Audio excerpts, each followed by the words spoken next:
کو تو رہتا ہوں ہند میں مگر ہے آقا، ہند میں مگر ہے آقا،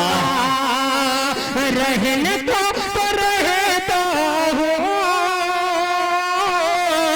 ہند میں مگر آقا، رہنے کو تو رہتا ہوں ہند میں مگر آقا، جہاں میری ہے کعبہ میں، جہاں میری ہے کعبہ میں، دل میرا مدینے، میری ملاقات ہوئی تو آپ کے چہرے کو دیکھ کر مجھے اللہ نظر آیا۔ یقیناً یہ اللہ والوں کو دیکھ کر اللہ نظر آ جائے تو یاد رکھیے وہ بہت ہی نیک طبیعت کے مالک ہوتے ہیں۔ ہمارے درمیان عزت مآب، عالی جناب، ذی وقار، معزز، ہر دل عزیز حضرت مولانا مفتی محمد رضوان صاحب القاسمی دامت برکاتہ العالیہ، ناظم اعلیٰ جامعہ حفصہ للبنات انواری بہتا ہے۔ جناب والا سے گزارش ہے کہ آہٹ پہ کان، میں نے مکتب جب میں مدرسے میں پڑھتا تھا، نظامت سیکھتا تھا، اقبال بھائی آپ کو یاد ہے تو اس وقت ایک کتاب میں میں نے 4 مصرے دیکھے تھے، وہ آج مجھے یاد آئے جناب والا کو دیکھ کر کہ آہٹ پہ کان، در پہ نظر، دل میں اشتیاق۔ بلکہ بات یہ کہی جائے اس کے 2 مصرے اور ملائے جائے تو بات یوں بنے گی کہ کتنی بے خودی ہے تیرے انتظار میں، کتنی بے خودی ہے تیرے انتظار میں، تصویر بن چکا ہوں تیرے انتظار میں، آہٹ پہ کان، در پہ نظر، دل میں اشتیاق، آنکھوں کے اشک سوکھ گئے تیرے انتظار میں۔ ہم سب کی آن بان شان ذی وقار اس جلسے کے صدر محترم جناب والا سے ملتمس ہوں کہ برائے کرم تشریف لائیں، اپنے مواعظ حسنہ سے ہم سب کو محظوظ فرمائیں۔ الحمد لله نحمده ونستعينه ونستغفره ونؤمن به ونتوكل عليه ونعوذ بالله من شرور أنفسنا ومن سيئات أعمالنا، من يهد الله فلا مضل له ومن يضلله فلا هادي له، وأشهد أن لا إله إلا الله وحده لا شريك له، وأشهد أن سيدنا ونبينا ومولانا محمدا عبده ورسوله۔ قال الله تعالى: أعوذ بالله من الشيطان الرجيم، بسم الله الرحمن الرحيم، قل إن كنتم تحبون الله فاتبعوني يحببكم الله ويغفر لكم ذنوبكم والله غفور رحيم۔ وقال رسول الله صلى الله عليه وسلم: لا يؤمن أحدكم حتى أكون أحب إليه من والده وولده والناس أجمعين۔ وقال في حديث آخر: لا يؤمن أحدكم حتى يكون هواه تبعا لما جئت به۔ وقال: لا يؤمن أحدكم حتى يحب لأخيه ما يحب لنفسه۔ صدق الله العظيم وصدق رسوله النبي الكريم۔ محترم برادران اسلام، آج کی اس محفل کا انعقاد جیسا کہ عنوان سے معلوم ہوا کہ تعمیر مسجد کے عنوان سے بھی ہے اور اصلاح معاشرہ یا محمد رسول صلی اللہ علیہ وسلم اس کا مقصد ہے۔ اللہ رب العزت قرآن مجید میں ارشاد فرماتا ہے کہ اے نبی صلی اللہ علیہ وسلم آپ اعلان فرما دیں کہ اے ایمان والو، اے لوگو، اگر تم اللہ تعالی سے محبت کرتے ہو اور محبت کا دعویٰ رکھتے ہو تو میری اتباع کرو۔ اللہ کے نبی صلی اللہ علیہ وسلم کی اتباع کریں لوگ تو اللہ تعالیٰ تم سے محبت کرے گا، یعنی اللہ تعالیٰ کی محبت مشروط ہے، اور اللہ تعالیٰ کی محبت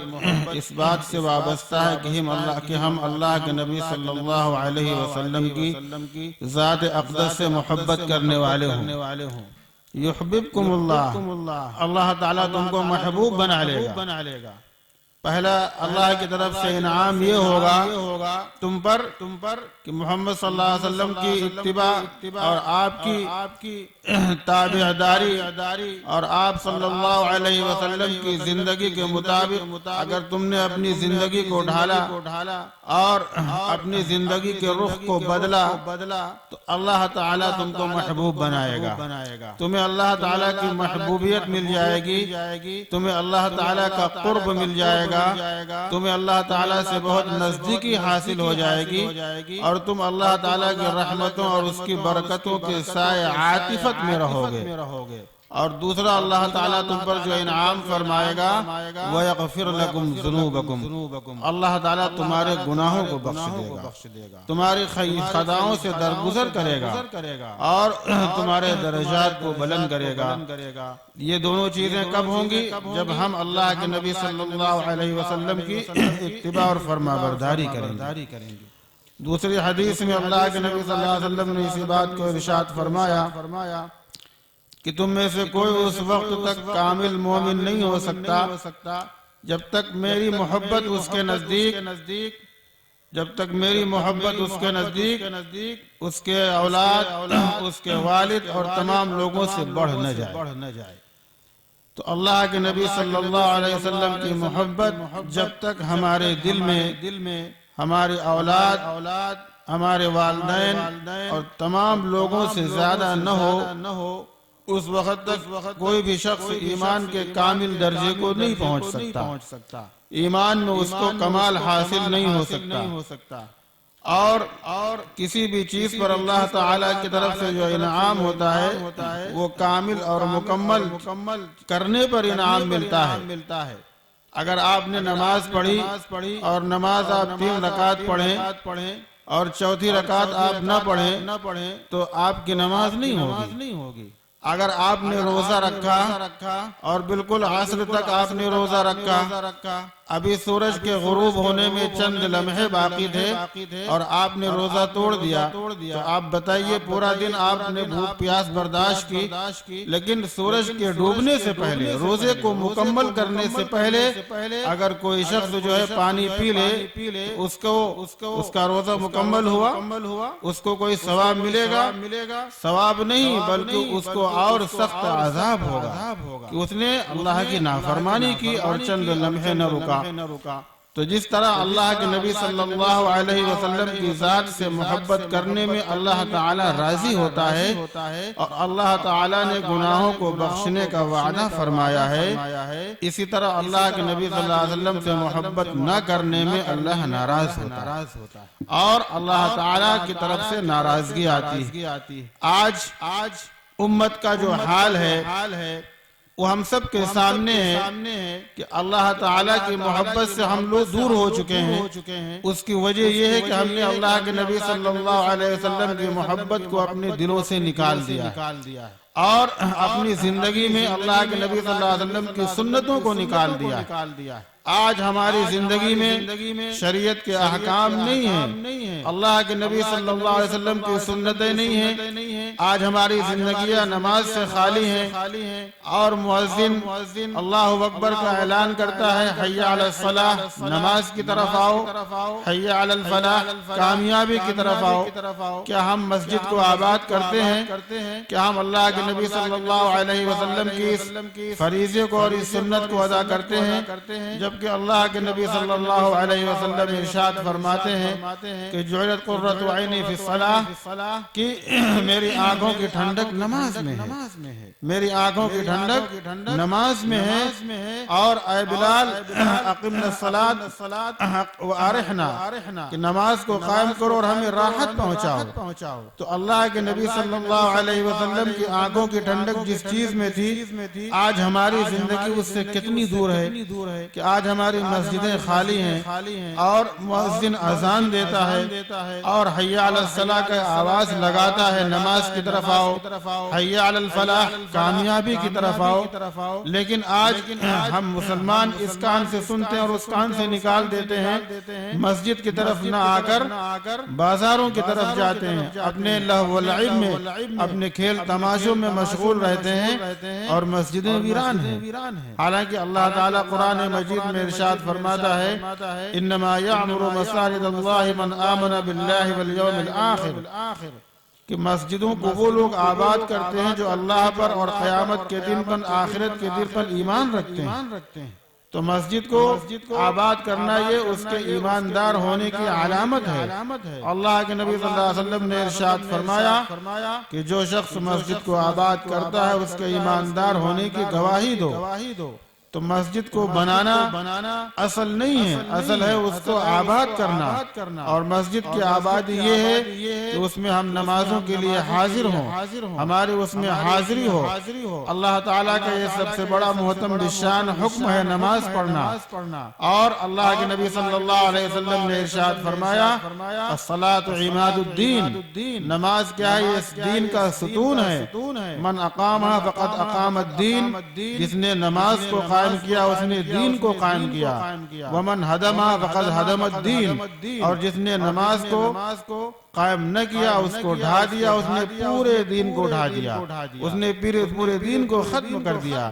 یہ ممکن نہیں ہے کہ ایک آدمی نماز نہ پڑھے اور وہ دیندار ہو۔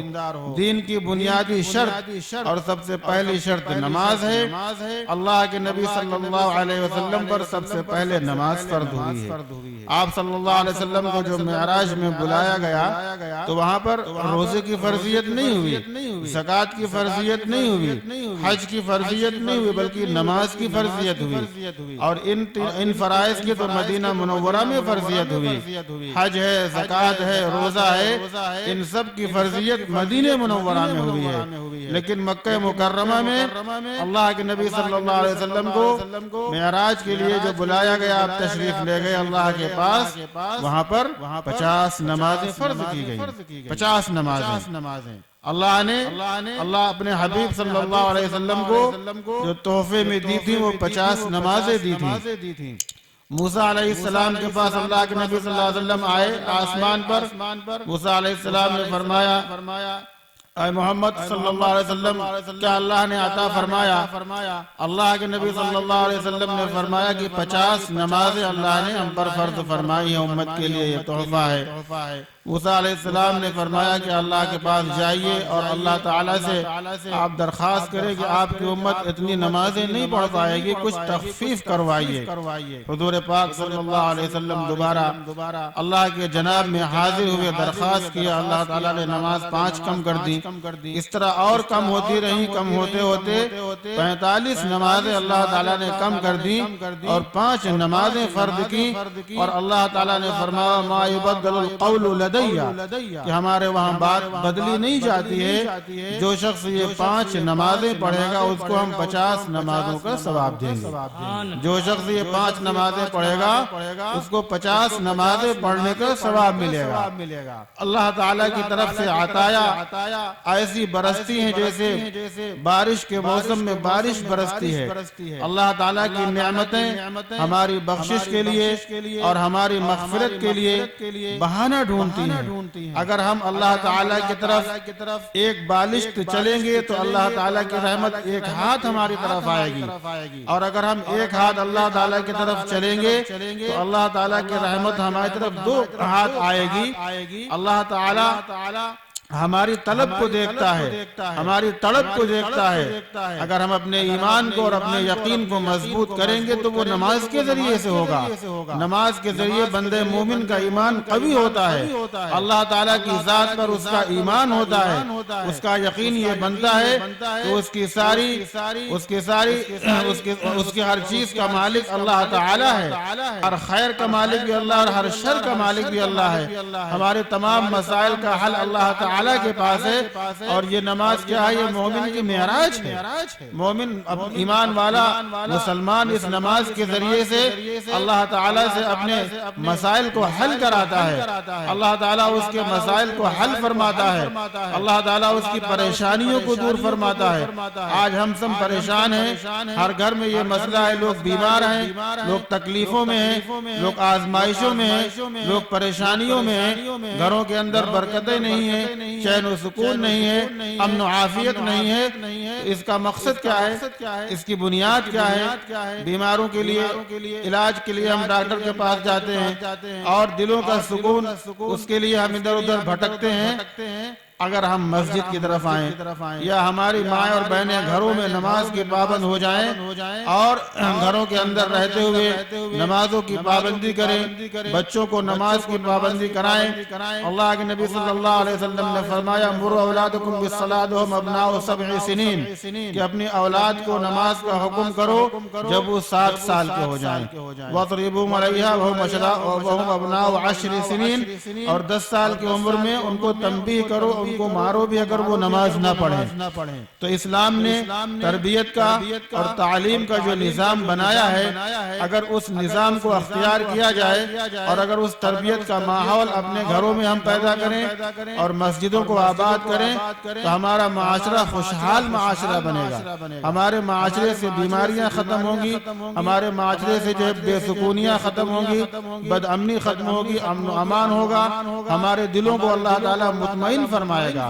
الا بذکر اللہ تطمئن القلوب، اللہ تعالیٰ کے ذکر سے دلوں کو اطمینان حاصل ہوتا ہے، اللہ تعالیٰ کے ذکر سے دلوں کو اطمینان حاصل ہوتا ہے۔ اللہ رب العزت، اللہ کے نبی صلی اللہ علیہ وسلم نے ارشاد فرمایا کہ اللہ تعالیٰ فرماتا ہے کہ اے ابن آدم، اے آدم کے بیٹے، تو اپنے آپ کو میری عبادت کے لیے، میری بندگی کے لیے خالی کر لے، فارغ کر لے، میں تیرے دل کو غنا سے بھر دوں گا، تفکرات ختم کر دوں گا، تیرے اندر تیرے دل کو جو ہے سکون عطا کروں گا، امن عطا کروں گا، اور اگر تو نے میری عبادت سے، میری بندگی سے، میرے راستے پر چلنے سے اعراض کیا، روگردانی کی، تو میں تیرے دل کو غموں سے بھر دوں گا، تفکرات سے بھر دوں گا، فتنوں اور پریشانیوں سے بھر دوں گا، کہ پھر ساری دنیا اس کا علاج نہیں کر سکے گی، ساری دنیا اس بے سکونی کو سکون سے نہیں بدل سکے گی۔ آج ہم دیکھ رہے ہیں کہ ہمارے دلوں کی جو بے سکونی ہے، ہمارے گھروں کی بے جو سکونی ہے، آپس کی لڑائیاں ہیں، آپس کے جھگڑے ہیں، آپس کا خلفشار ہے، بھائی بھائی میں عداوتیں ہیں، باپ بیٹے میں عداوتیں ہیں، ماں بیٹی میں عداوت ہے۔ اس سب کی بنیاد کیا ہے؟ بے دینی ہے۔ واحد اس کا مرض، یہ بنیادی مرض کیا ہے اس بیماری کا؟ کی وجہ کیا ہے؟ بے دینی۔ اگر ہم دین کو اختیار کریں گے، اپنے اندر دینی رنگ پیدا کریں گے، اللہ کے نبی صلی اللہ علیہ وسلم کی سنتوں کو اپنی زندگی کا مقصد بنائیں گے، اس شاہراہ پر چلنے کی کوشش کریں گے،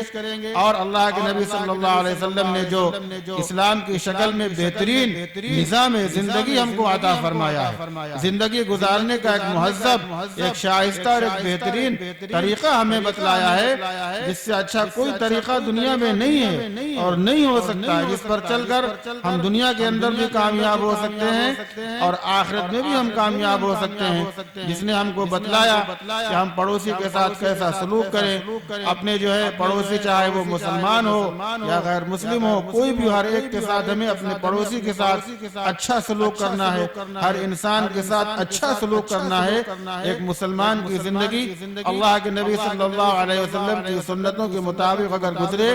تو وہ شخص دنیا میں ہر ایک کے لیے نفع بخش ہوگا، ہر ایک کے لیے فائدہ مند ہوگا۔ ایمان والے کی زندگی کسی کو زحمت میں اور کسی کو پریشانی میں ڈالنے کے لیے نہیں، بلکہ اللہ تعالیٰ نے جس طرح اللہ کے اپنے حبیب صلی اللہ علیہ وسلم کو رحمت بنا کر بھیجا ہے، ایسے ہم مسلمانوں کو لوگوں کے لیے آسانی پیدا کرنے کے لیے بھیجا ہے۔ اللہ کے نبی صلی اللہ علیہ وسلم نے صحابہ کو مخاطب کر کے فرمایا انما بعثتم میسرین ولم تبعثوا معسرین، تم کو دنیا میں آسانی پیدا کرنے والا بنا کر بھیجا گیا ہے، تم کو سختی کرنے والا بنا کر نہیں بھیجا گیا ہے۔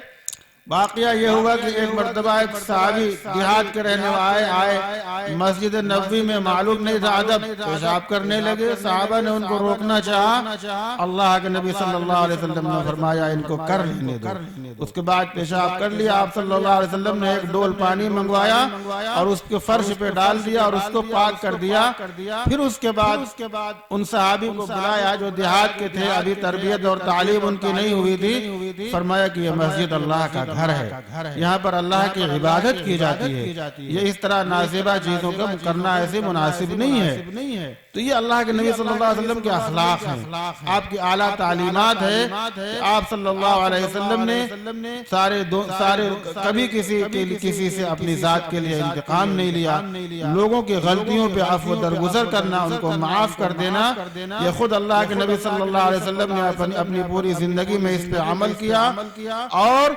اسی کی تعلیم ہمیں دیا ہے کہ ہم دوسروں کو معاف کرنے والے بنے، دوسروں کی غلطیوں کو درگزر کرنے والے بنے۔ جب ہم ایسا کریں گے تو آپس میں محبتیں پیدا ہوں گی، آپس میں دشمنیاں ختم ہوں گی۔ ہم دشمنی کا بدلہ دشمنی سے نہ دیں، ہم عداوت کا بدلہ عداوت سے نہیں، بلکہ اللہ کے نبی صلی اللہ علیہ وسلم کی تعلیمات پر عمل کرتے ہوئے اگر ہمارے ساتھ کوئی بدسلوکی کرے تو ہم اس کے ساتھ اچھا سلوک کریں، اگر کوئی اپنی عطایا سے ہمیں محروم کرتا ہے تو ہم اس کو دیں، اس کو نوازیں، اور اگر کوئی ہمارے ساتھ جو ہے غلط سلوک کرے ہم اس کے ساتھ اچھا سلوک کریں۔ اس طرح اچھے اخلاق اگر ہم مسلمان دنیا میں اپنائیں گے اور حضور پاک صلی اللہ علیہ وسلم کی ان سنتوں کو عام کریں گے تو نہ صرف یہ کہ یہ ہمارے لیے باعث خیر ہوگا بلکہ ہمارے پورے معاشرے کے لیے، پوری انسانیت کے لیے اور پورے ملک و ملت کے لیے اس میں خیر اور فلاح اور کامیابی ہوگی۔ اللہ تعالی ہم سب کو عمل کی توفیق عطا فرمائے۔ وآخر دعوانا الحمدللہ رب العالمین۔